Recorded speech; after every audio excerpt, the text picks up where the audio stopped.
और दिल्ली पुलिस की special cell को बड़ी कामयाबी मिली है। पुलिस ने गैंगस्टर दीपक बॉक्सर को कस्टडी में लिया है।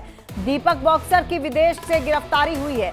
गिरफ्तार कर बॉक्सर को तिहाड़ भेजा गया था।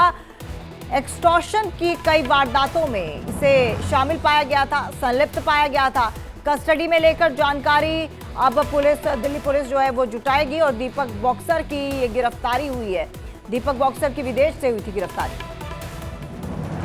और इसी खबर पर रजनीश शर्मा हमारे साथ, हमारे संवाददाता इस वक्त फोन लाइन पर जुड़ चुके हैं। रजनीश, एक बड़ी कामयाबी दिल्ली पुलिस को। देखिए, दीपक बॉक्सर जो है उसको कुछ समय पहले ही दिल्ली पुलिस की स्पेशल सेल विदेश से गिरफ्तार करके लेके आई थी। इसके बाद उसको तिहाड़ जेल में रख दिया गया था।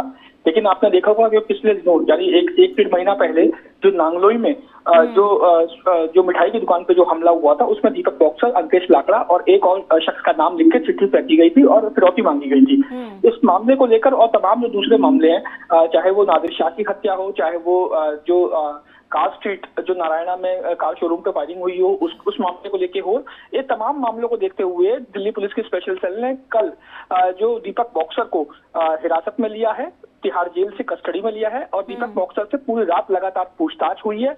जो पिछली फायरिंग जितनी भी दिल्ली में वारदातें हुई थी, चाहे वो फिरौती को लेके हुई हो या किसी की हत्या करने को लेके हुई हो, इन तमाम मामलों में दीपक बॉक्सर से जो है पूछताछ इस समय चल रही है और पुलिस ये जानकारी जुटाने में लगी हुई है कि दीपक बॉक्सर की इसमें भूमिका क्या है और इन सब जो जितनी भी वारदातें हुई हैं इसमें कौन कौन शख्स शामिल है। क्योंकि दीपक बॉक्सर का नाम सामने आया था नांगलोई में जो मिठाई की दुकान पे जो फायरिंग हुई थी, एक चिट्ठी फेंकी गई थी जिसमें दीपक बॉक्सर, अंकेश लाकड़ा और एक और शख्स का नाम लिखा हुआ था।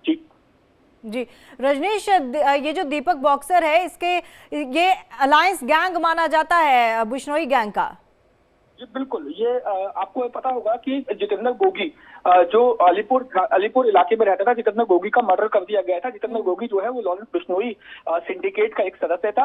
जैसे ही जितेंद्र गोगी का मर्डर हुआ तो उसके बाद उस जितेंद्र गोगी गैंग की जो कमान है वो दीपक बॉक्सर के हाथ में आ गई और जितेंद्र गोगी के गैंग को अब दीपक बॉक्सर चला रहा था। तो यानी सीधे तौर पे ये लॉरेंस बिश्नोई से जुड़ता हुआ मामला था। लॉरेंस बिश्नोई का एक जो गुर्गा कहा जा सकता है या लॉरेंस बिश्नोई गैंग का एक सहयोगी गैंग का सरगना कहा जा सकता है दीपक बॉक्सर को। जी जी जी, बहुत बहुत धन्यवाद रजनीश तमाम जानकारी के लिए।